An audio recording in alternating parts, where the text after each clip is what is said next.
I've got some very excited sheep and steer calves right now. They're all following me. I'm walking right over here to the front, to the gate to the front paddock.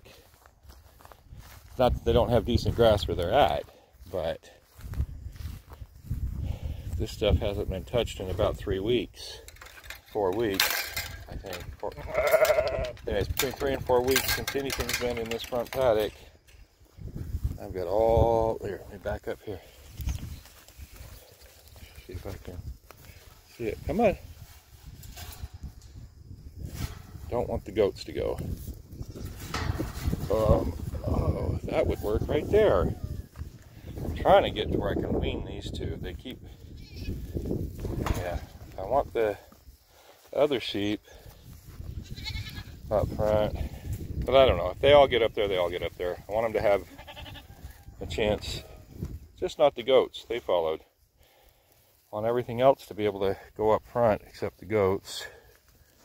The main reason is because little Noelle here can fit through the front fence out onto the street.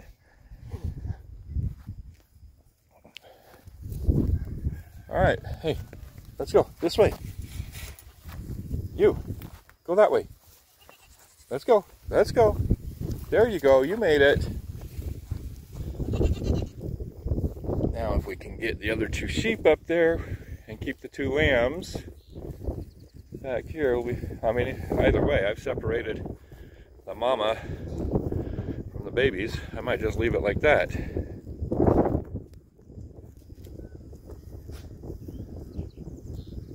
This way those babies are not alone. They have the other sheep with them, but they're not with mama for the next, if I give them about 4 or 5 days like this, and then put them all together, that'd be great. Let mama dry up. Yeah, they're too old to be nursing anyways. I was hoping I'd get the ram up front too.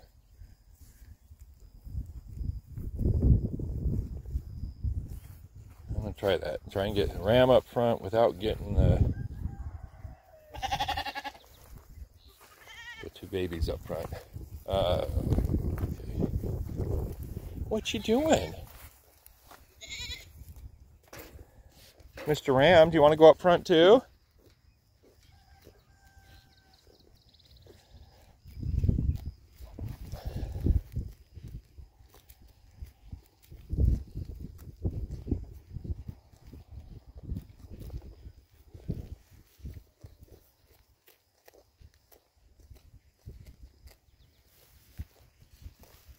Hey, Mr. Ram. You want to go up front? Oh, wrong way. Yeah, go that way. Come on, let's go. No. Go through the gate. Oh, no. He's not understanding. Mr. Ram.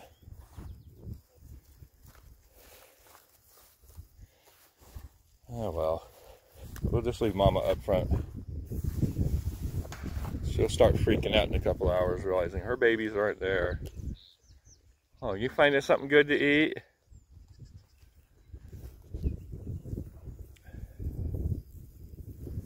This one already realizes she's not with her mama.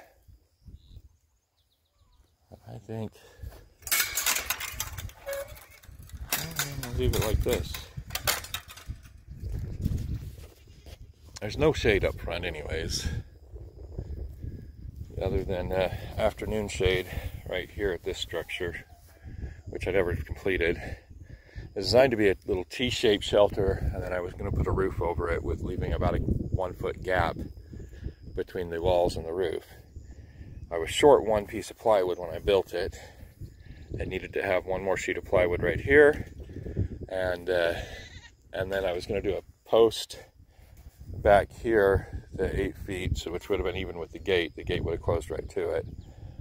Post here, one in the center, one there, and then posts out there, and I would have ran a low beam on this side, a high beam up there, and then put metal roofing over it, about that 17-foot metal roof. and that would have given them shade from the sun, basically from about 10 in the morning on the rest of the day, and been a windbreak for them. I mean, it currently works as a windbreak, especially in the paddock over here.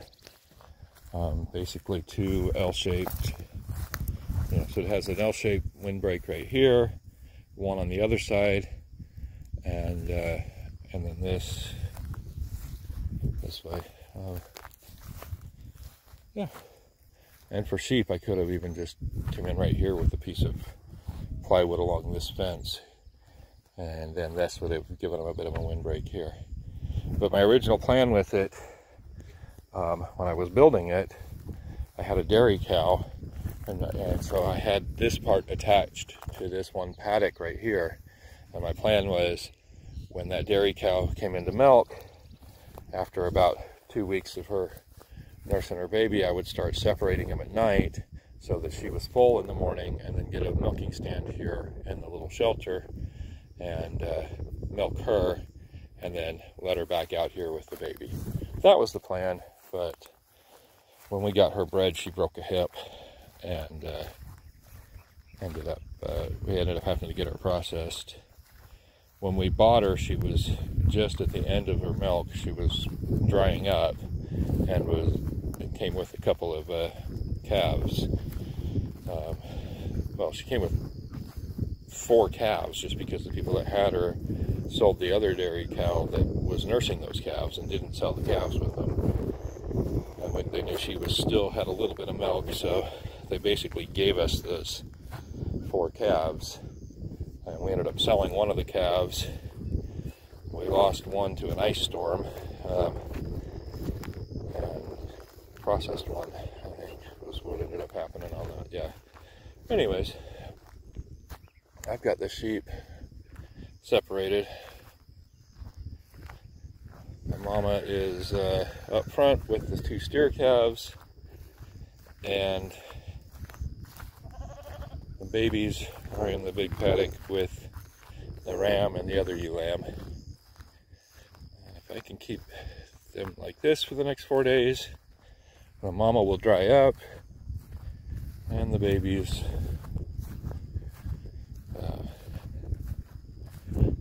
will basically be weaned at that point.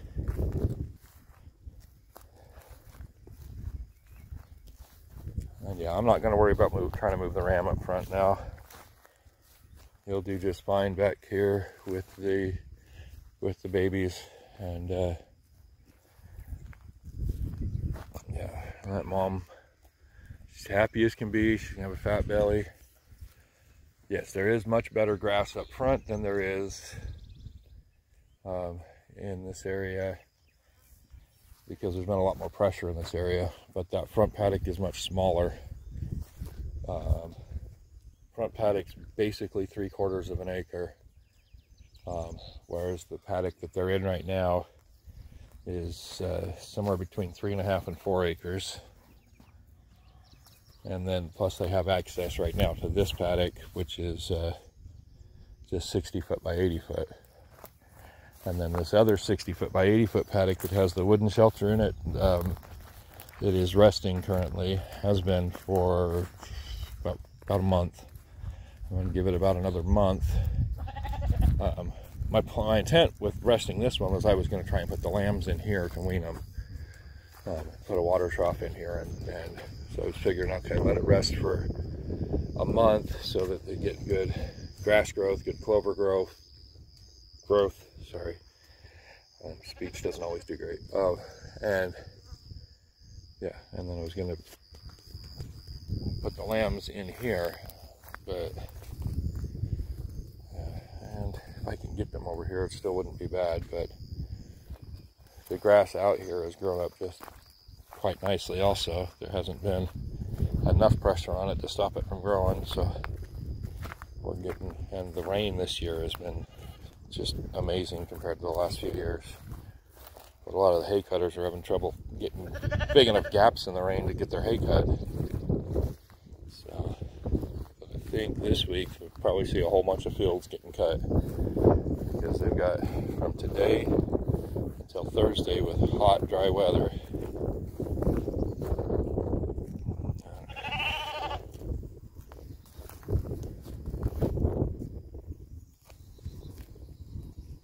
Well, I'm just rambling, not really saying much of anything, just showing the animals and the hay in the paddock. Hey, you. So this white one here was the one that was born first. The tan and white one was the second one born, but that tan and white one was a bit more aggressive. She got up, even though she was born about 20 minutes after the white one, she stood up first and started drinking first. The white one stood up a few minutes after the tan and white one. But, anyways,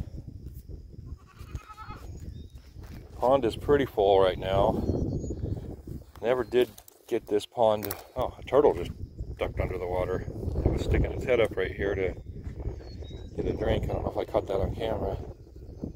Had its head up out of the water and it saw me and just ducked under. I put mosquito fish in here last week, so I should have had them in here. Well, I tried to keep them in here year round, but this pond got really low last fall and then froze solid in the over the winter. So we lost all the mosquito fish over the winter.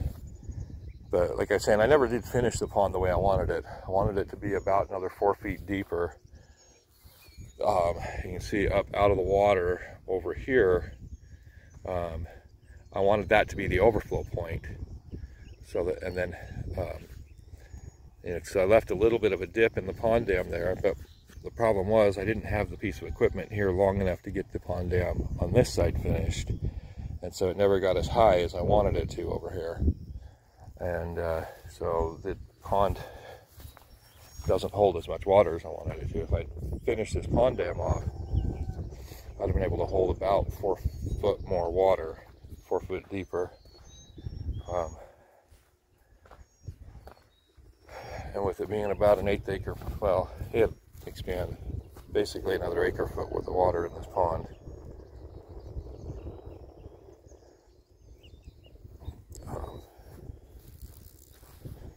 Anyways, just rambling on. Little ewe lambs are following me. I'm going to end this one here.